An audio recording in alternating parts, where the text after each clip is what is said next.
الحمد لله نحمده ونستعينه ونستغفره ونؤمن به ونتوكل عليه ونعوذ بالله من شرور أنفسنا ومن سيئات أعمالنا من يهده الله فلا مضل له ومن يضلله فلا هادي له ونشهد أن لا إله إلا الله وحده لا شريك له ونشهد أن سيدنا وسندنا ومولانا محمدا عبده ورسوله صلى الله تعالى عليه وعلى آله وأصحابه وبارك وسلم تسليما كثيرا. أعوذ بالله من الشيطان الرجيم. بسم الله الرحمن الرحيم. فخلف من بعدهم خلف أضاعوا الصلاة. صدق الله مولانا العظيم وصدق رسوله النبي الأمي الكريم ونحن على ذلك لمن الشاهدين والشاكرين والحمد لله رب العالمين. بزرگان محترم برادران اسلام، یہ صرف اور صرف اللہ تبارک و تعالیٰ کا فضل و کرم ہے، اس کا احسان ہے کہ یہ اتنی عالیشان اور خوبصورت مسجد میں ہم اور آپ بیٹھے ہیں. یہ اللہ ہی نے بنائی ہے، ہمارا اور آپ کا کام نہیں ہے. ہم اور آپ تو ایک ذریعہ بنے ہیں. اللہ نے ہم سے کام لیا. جن لوگوں نے بھی کام کیا اللہ قبول فرمائے، اللہ ان کی نسلوں کو دیندار بنائے. آمین. اصل کام اللہ نے کیا. لیکن ایک شاعر نے ایک فکر انگیز شعر کہا ہے، مسجد تو بنا دی شب بھر میں ایمان کی حرارت والوں نے. مسجد تو بنا دی شب بھر میں، بہت تھوڑی مدت میں مسجد بنا دی ایمان کے جذبے والوں نے، ایمان والوں نے. مسجد تو بنا دی شب بھر میں ایمان کی حرارت والوں نے. من اپنا پرانا باقی رہا، برسوں میں نمازی بن نہ سکا. مشہور ہے کہ پہلے زمانے میں مسجدیں کچی ہوا کرتی تھی لیکن نمازی پکے ہوتے تھے. ان کی نمازیں سنتوں کے مطابق ہوا کرتی تھی. ان کی نمازیں اخلاص والی ہوتی تھی. ان کی نمازیں خشوع و خضوع والی ہوتی تھی. میں کسی کے بارے میں نہیں کہہ رہا، میں اپنے آپ سے سب سے پہلے مخاطب ہوا. ہم سب کو اپنی نمازوں کے بارے میں سوچنا چاہیے، انالیسس کرنا چاہیے. ہماری نمازیں کیسی ہیں؟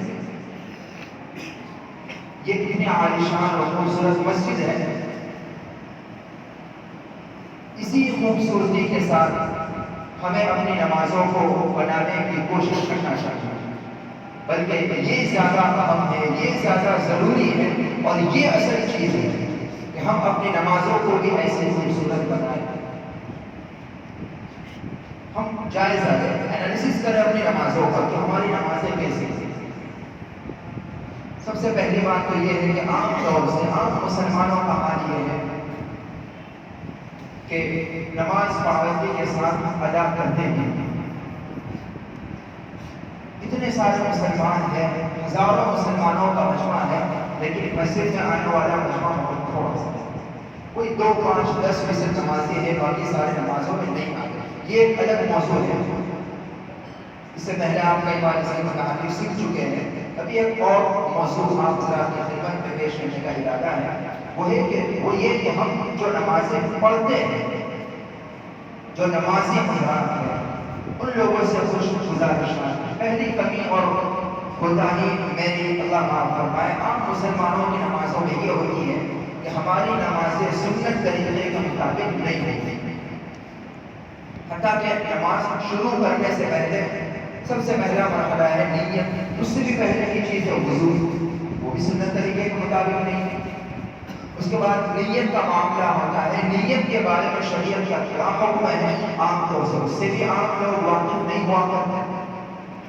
ہاتھ کس طرح اٹھانے ہیں، اس کا سنت طریقہ کیا ہے، ہاتھ باندھنے کس طرح ہے، ہاتھ رکھنے کہاں ہے، قیام کس طرح ہوگا، پیر کیسے رکھنے، نگاہیں کہاں ہوگی، رکوع سجدے کیسا کرنا ہے، قوما میں کس طرح کھڑے رہنا، جلسے میں کس طرح بیٹھنا، اس میں کیا دعائیں پڑھنا، قاعدے میں کس طرح بیٹھنا، اس میں پیر کس طرح رکھنا، سلام کس طرح پھیرنا۔ عام طور سے یہ ساری چیزیں ہیں جس میں ہماری ہوتا ہے سنت طریقے کے مطابق عام طور سے مسلمانوں کی نمازیں بہت کم۔ اللہ کے نبی صلی اللہ علیہ وسلم نے اس کا حکم دیا، صلوا کما رأیتمونی اصلی، کہ نماز تم ایسی پڑھنا جیسے مجھے نماز پڑھتے دیکھا، جیسے میں نے نماز پڑھی ایسی نماز پڑھنے کی کوشش کرنا، سنت طریقے کے مطابق۔ تھوڑی دیر کے لیے جانے کے بعد سوچنا، کیا میری نماز سنت طریقے کے مطابق ہے؟ کیا میری نماز اس قابل ہے کہ قیامت کے میدان میں رسول اللہ صلی اللہ علیہ وسلم کا سامنا ہوا اور آپ نے اگر پوچھ لیا کہ میں نے حکم دیا کہ ایسے نماز پڑھنا جیسے میں نے پڑھی ہے، تو کیا ہم سامنا کر پائیں گے، کیا ہم جواب دے پائیں گے؟ چلو نہ پڑھی نہ صحیح، کبھی کوشش کی ہم نے کہ ہماری نمازیں سنت طریقے کے مطابق ہو جائے، کبھی ہم نے سنت طریقے کے مطابق نماز سیکھنے کی کوشش کی ہے؟ عام طور سے میرے بھائیوں، بزرگوں، دوستوں، اس میں ہماری غفلت، سنت طریقے کے مطابق عام طور سے ہماری نمازیں نہیں ہوتی۔ قرآن کریم میں اللہ تبارک و تعالیٰ نے 16ویں پارے میں سورہ مریم میں ارشاد فرمایا، فَخَلَفَ مِن بَعْدِهِمْ خَلْفٌ أَضَاعُوا الصَّلَاةَ۔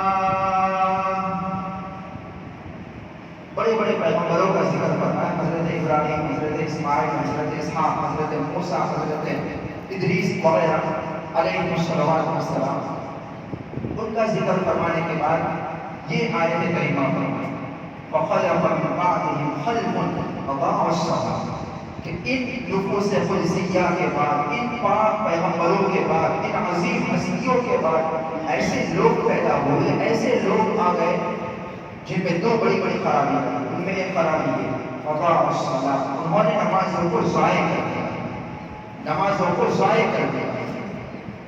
علماء مفسرین نے نمازوں کو ضائع کرنے کے بہت سارے مطلب بیان فرمائے، اس میں ایک مطلب یہ بھی ہے کہ جماعتوں کو چھوڑ کر اپنے گھروں میں اکیلے اکیلے نماز پڑھ لی۔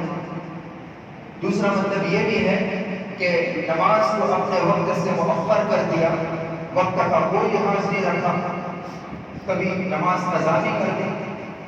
اور ایک مطلب یہ بھی ہے کہ نماز کو اس کی شرائط اور اس کے آداب کی، اس کی سنتوں کی رعایت کر کے نہیں پڑھا۔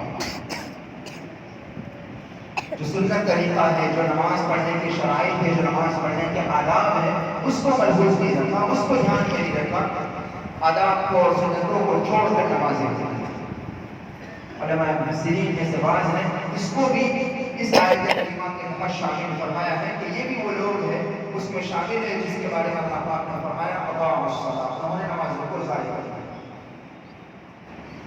بخاری شریف میں ہے، اللہ کے نبی صلی اللہ علیہ وسلم ایک مرتبہ مسجد نبوی میں بیٹھے ہوئے تھے، ایک صحابہ آئے، انہوں نے نماز ادا کی، نماز کے بعد اللہ کے نبی صلی اللہ علیہ وسلم کی خدمت میں حاضر ہوئے، سلام کیا، آپ نے جواب دیا اور فرمایا ارجع فصلی فإنک لم تصلی، واپس جاؤ پھر سے نماز پڑھ، تم نے تو نماز ہی نہیں پڑھی۔ حضور تھے، دو جہاں کے سردار ہیں، خاموش، کچھ آرگومنٹ تو نہیں کر سکتے نا بڑوں کے سامنے، فوراً واپس چلے گئے، پھر سے نماز پڑھی، پھر سے آئے، سلام کیا، آپ نے جواب دیا، پھر دوسری مرتبہ وہی کہا، ارجع فصلی فإنک لم تصلی، واپس جاؤ، تم پھر سے نماز پڑھو، تم نے نماز ہی نہیں پڑھی۔ دوبارہ واپس چلے گئے، پھر نماز پڑھی، پھر واپس آئے، تیسری مرتبہ آپ نے پھر وہی کہا، پھر سے نماز پڑھو، تم نے نماز نہیں پڑھی۔ اب انہوں نے عرض کیا، یا رسول اللہ صلی اللہ علیہ وسلم، میں اب اس سے زیادہ اچھی نماز کو نہیں پڑھ سکتا، اب آپ ہی مجھے بتا دیجئے کہ میری نماز میں کیا کمی ہے، کس طرح نماز پڑھنی چاہیے، آپ خود ہی اپنے شاہ فرمائیں۔ اس کے بعد پھر حضور صلی اللہ علیہ وسلم نے سنت طریقے کے مطابق نماز کس طرح پڑھنی چاہیے، قیام کس طرح ہو، رکوع کیسا ہو، قوما و جلسہ کیسا ہو، سجدہ کیسا ہو، یہ پوری نماز کی کیفیت اور سنت طریقے کے مطابق کیسے نماز ادا کی جاتی ہے وہ اللہ کے نبی صلی اللہ علیہ وسلم کو سکھایا۔ گویا کہ صحیح سنت کے مطابق، آداب کی رعایت کے مطابق انہوں نے نماز نہیں پڑھی تھی، اس میں کچھ کوتاہی تھی، وہ تو خیر پھر بھی صحابی تھے، ان کو اللہ کے نبی صلی اللہ علیہ وسلم نے یہ فرمایا کہ پھر سے پڑھو، تم نے تو گویا نماز ہی نہیں پڑھی۔ ایک طرف یہ حدیث سامنے رکھے، دوسری طرف وہ اپنی نمازوں کا جائزہ ہے۔ بخاری شریف میں ہے حضرت حذیفہ رضی اللہ تعالی عنہ، انہوں نے ایک مرتبہ اسی طرح کی بات کسی شخص کو نماز پڑھتے ہوئے دیکھا تو وہ رکوع سجدے برابر ادا نہیں کر رہا تھا۔ آپ نے اسے بلایا، کہا ایسی نماز تم کب سے پڑھتے ہو؟ کہا 40 سال سے ایسی نماز پڑھتا ہوں۔ فرمایا اگر تم اسی طرح نماز پڑھتے ہوئے مر گئے تو فطرت محمدی کے خلاف تمہاری نماز ہی درست ہے۔ اللہ کے نبی صلی اللہ علیہ وسلم نے جو صحیح طریقے سے سنتوں کے مطابق نماز نہیں پڑھتے ایسے لوگوں کے بارے میں فرمایا ان اسوأ الناس سرقة الذي يسرق في الصلاة او كما قال علیہ السلام کہ لوگوں میں سب سے زیادہ برا آدمی وہ ہے جو نماز میں چوری کرتا ہے۔ حضور نے فرمایا، حدیث مسند احمد کی روایت ہے کہ لوگوں میں سب سے زیادہ برا آدمی وہ ہے جو نماز میں چوری کرتا ہے۔ صحابہ نے پوچھا یا رسول اللہ صلی اللہ علیہ وسلم نماز میں چوری کا کیا مطلب؟ نماز میں چوری کا کیا مطلب؟ رسول اللہ صلی اللہ علیہ وسلم نے فرمایا کہ لا يتم ركوعها ولا سجودها، نماز کی چوری کا مطلب یہ ہے کہ نماز تو پڑھیں لیکن نہ رکوع ڈھنگ سے کرے نہ سجدہ مکمل کرے، بس جلدی جلدی فٹافٹ نماز ختم کر لی اور فارغ ہو، ایسی رکوع بھی برابر نہیں، سجدہ بھی برابر نہیں، قوما نہ کیا، جلسہ کیا برابر، اطمینان سے دو دوسروں کے درمیان بیٹھے بھی نہیں، قاعدہ بھی برابر نہیں کیا۔ فرمایا کہ یہ ہے نماز کی چوری، اور فرمایا ایسی نماز پڑھنے والا سب سے برا آدمی ہے۔ حضرت عمر رضی اللہ تعالی عنہ نے اپنے گورنروں کو خط لکھا، کنز العمال میں یہ روایت ہے ان اہم امرکم عندی الصلاۃ من حفظها وحافظ علیها فقد حفظ دینہ ومن ضیعها فهو لما سواها اضیع۔ گورنروں کو خط لکھا جو حکومت کر رہے ہیں، گورنر ان کو لکھا کہ یاد رکھو تمہارے جتنے بھی معاملات ہیں، تمہارے تمام معاملات میں میرے نزدیک سب سے اہم معاملہ نماز کا ہے۔ آج لوگوں نے نماز کو اتنا ہلکا لے لیا کہ لوگ سمجھتے ہی کچھ نماز کے بارے میں، دونوں طرف افراد و تفریق کا معاملہ۔ کچھ لوگ یہ سمجھتے ہیں کہ بس نماز ہی نماز، نماز پڑھو صحیح طریقے سے نماز پڑھیں، پھر باہر جو چاہے کرو، آزاد ہے، ایسا بھی نہیں۔ اور کچھ لوگ یہ سمجھتے ہیں کہ اصل تو باہر کا معاملہ ہے، اصل تو معاملات ہے، نماز تو اللہ کا معاملہ ہے، چھوڑو جو چاہے کرو، ایسا نہیں۔ افراد و تفریق والا معاملہ نہیں ہے، بلکہ نماز کی اہمیت اپنی جگہ ہے اور نماز کے ساتھ دیگر معاملات بھی ہیں۔ حضرت عمر رضی اللہ عنہ نے فرمایا کہ تمہارے معاملات میں نماز میرے نزدیک سب سے اہم ہے۔ اگر تم نے نماز کی حفاظت کی، نماز کی پابندی کی، نماز کو صحیح طریقے سے ادا کیا تو تم نے اپنے دین کی حفاظت کر لی۔ اللہ پاک گناہوں سے بچائیں گے، قرآن کا وعدہ ہے ان الصلاۃ تنہی عن الفحشاء والمنکر، نماز انسان کو گناہوں سے، بے حیائی والے کاموں سے، غلط کاموں سے روکے گی، لیکن جبھی روکے گی جبکہ نماز صحیح معنوں میں نماز ہو، اور ومن ضیعها فهو لما سواها اضیع۔ حضرت عمر رضی اللہ عنہ نے فرمایا کہ جو نمازوں کو ضائع کرے گا، نمازوں کو صحیح طریقے سے نہیں پڑھے گا تو وہ دوسرے معاملات کو اور بگاڑے گا، دوسرے معاملات میں اور غفلت کرے گا، اس کے پھر دوسرے معاملات بھی صحیح دین کے مطابق، شریعت کے مطابق، سنت کے مطابق نہیں ہوں گے۔ طبرانی کی روایت ہے کہ جب بندہ صحیح طریقے سے نماز نہیں پڑھتا، سنت طریقے کے مطابق نماز ادا نہیں کرتا تو خود نماز اس کو بددعا دیتی ہے، خود نماز بددعا دیتی ہے کہ ضیعک اللہ کما ضیعتنی، اللہ ہم سب کی حفاظت فرمائے، آمین۔ نماز یہ کہتی ہے ضیعک اللہ کما ضیعتنی، کہ اے نمازی تو نے جس طرح مجھے ضائع کر دیا اللہ تجھے بھی ایسے ضائع کر دیا۔ تو پہلے ہی بڑی کوتاہی عام طور سے ہماری نمازوں میں یہ ہوتی ہے کہ صحیح طریقے کے مطابق، سنت طریقے کے مطابق، اس کی آداب کی رعایت کے مطابق عام طور سے ہماری نمازیں نہیں ہوا۔ دوسری نمازوں کی کوتاہی ہماری یہ بھی ہوتی ہے کہ اخلاص والی نمازیں نہیں، خالص اللہ کے لیے ہو، ہمارا ہر عمل صرف اللہ کے لیے ہو۔ یہ نہ ہو کہ لوگ دیکھیں گے، لوگ مجھے نمازی کہیں گے، یا اگر میں نماز نہیں پڑھوں تو لوگ کیا کہیں گے، یہ تو نماز بھی نہیں پڑھتا، کیسا بھی نمازی آدمی ہے۔ کوئی دنیاوی غرض ہو، کوئی دنیاوی فائدہ ہو، ایسا نہیں، بلکہ صرف اللہ کے لیے۔ لوگ دیکھیں کہ نہ دیکھیں، لوگ میرے بارے میں جو کہیں، میں نماز اس لیے پڑھتا ہوں کہ یہ میرا اللہ کا حکم ہے، اللہ مجھ سے راضی ہو جائے، اخلاص سے، ریاکاری نہ ہو، دکھلاوا نہ ہو، اور کوئی دنیاوی فائدہ ہو کہ نہ ہو، میں نماز صرف اللہ کے لیے پڑھتا ہوں۔ ان صلاتی و نسکی و محیای و مماتی للہ رب العالمین، میری نماز بھی، میری قربانی بھی، حتیٰ کہ میرا جینا، میرا مرنا، سب کچھ للہ رب العالمین، اللہ ہی کے لیے، میری تو ساری زندگی اللہ کے لیے وقف ہے۔ اللہ کے نبی صلی اللہ علیہ وسلم نے ایسے لوگوں کے بارے میں فرمایا، من احب للہ وابغض للہ واعطى للہ ومنع للہ فقد استكمل الایمان، کہ جو کسی سے محبت کرے تو بھی اللہ کے لیے، کسی سے محبت نہ کرے، بغض رکھے تو بھی اللہ کے لیے، کسی کو دے تو بھی اللہ کے لیے، نہ دے تو بھی اللہ کے لیے، اس کا اٹھنا بیٹھنا، چلنا پھرنا، کھانا پینا، سونا جاگنا، ساری زندگی اللہ کے لیے۔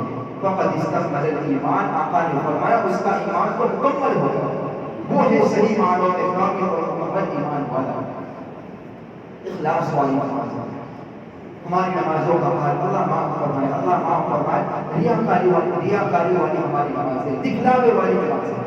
اللہ کے نبی صلی اللہ علیہ وسلم نے ایسے لوگوں کے بارے میں فرمایا، الا اخبرکم بما هو اخوف علیکم عندی من المسیح الدجال، کہ میں تمہیں نہ بتاؤں کہ مسیح دجال سے بھی زیادہ جس چیز کی مجھے تم لوگوں کے بارے میں فکر ہے، خوف ہے، وہ کیا؟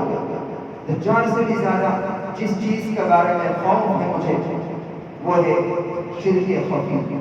شرک خفی، صحابہ نے پوچھا شرک خفی کا کیا مطلب؟ اللہ کے نبی صلی اللہ علیہ وسلم نے فرمایا کہ نماز آدمی پڑھے، لیکن ایسی پڑھے کہ کسی دیکھنے والے کو اگر دیکھے کہ وہ مجھے دیکھ رہا ہے تو اپنی نماز کو اچھی بنا لے، رکوع سجدہ ذرا ڈھنگ سے کرے، قیام تھوڑا لمبا کر لے، ہونٹ ہلانے لگے، اچھے طریقے سے نماز پڑھ لے، دیکھنے والے کو دیکھ کر اپنی نماز کو سنوار لے۔ اور جب کوئی نہ ہو، تنہائی میں ہو یا گھر میں نماز پڑھے تو جیسے ویسے نماز پڑھے، بہت دیکھ کر اللہ کے نبی صلی اللہ علیہ وسلم نے فرمایا کہ یہ ہے شرک خفی، اور یہ چیز مجھے تمہارے بارے میں مسیح دجال سے بھی زیادہ خوفناک معلوم ہے۔